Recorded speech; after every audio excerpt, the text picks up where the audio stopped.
نماز کے اندر کس مقام پر بسم اللہ پڑھنی ہے اور کس مقام پر بسم اللہ نہیں پڑھنی، یہ بات ذہن کے اندر رکھیں کہ جب ہم نماز پڑھتے ہیں تو نماز شروع کرنے کے وقت یعنی تکبیر تحریمہ کہتے وقت اللہ اکبر کہیں گے، پھر ثنا پڑھنی ہے۔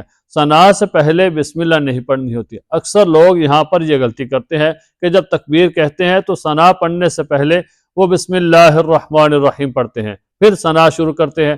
تو یاد رکھیں کہ ثنا سے پہلے بسم اللہ نہیں پڑھنی، بلکہ تکبیر کے بعد ثنا پڑھیں گے، ثنا کے بعد تعوذ پڑھنی ہے، پھر بسم اللہ پڑھنی ہے، پھر اس کے بعد آپ نے سورہ فاتحہ شروع کرنی ہے۔ سورہ فاتحہ پڑھنے کے بعد پھر آپ جب کوئی نئی سورت پڑھتے ہیں تو سورت کے شروع میں آپ نے بسم اللہ پڑھنی ہے، اور اگر کوئی بندہ سورت کے درمیان سے پڑھتا ہے تو پھر اس نے بھی بسم اللہ نہیں پڑھنی، بلکہ سورت کے شروع میں بسم اللہ پڑھنی ہے۔ پھر اسی طرح دوسری رکعت کو جب شروع کریں گے تو سورہ فاتحہ سے پہلے بسم اللہ پڑھنی ہے، پھر تیسری رکعت کے اندر سورہ فاتحہ سے پہلے بسم اللہ پڑھنی ہے، پھر اسی طرح چوتھی رکعت کے اندر سورہ فاتحہ سے پہلے بسم اللہ پڑھنی ہے۔ یہ وہ مقامات ہیں جہاں پر بسم اللہ پڑھنی ہوتی ہے، ان کے علاوہ کسی اور جگہ پر بسم اللہ نہیں پڑھنی ہوتی۔ اور تعوذ جو ہے وہ پہلی رکعت کے اندر ثنا کے بعد پہلے تعوذ پڑھنی ہے، پھر بسم اللہ پڑھنی ہے۔ تو یہ وہ مقامات ہیں جہاں پر بسم اللہ اور تعوذ پڑھنی ہوتی ہے۔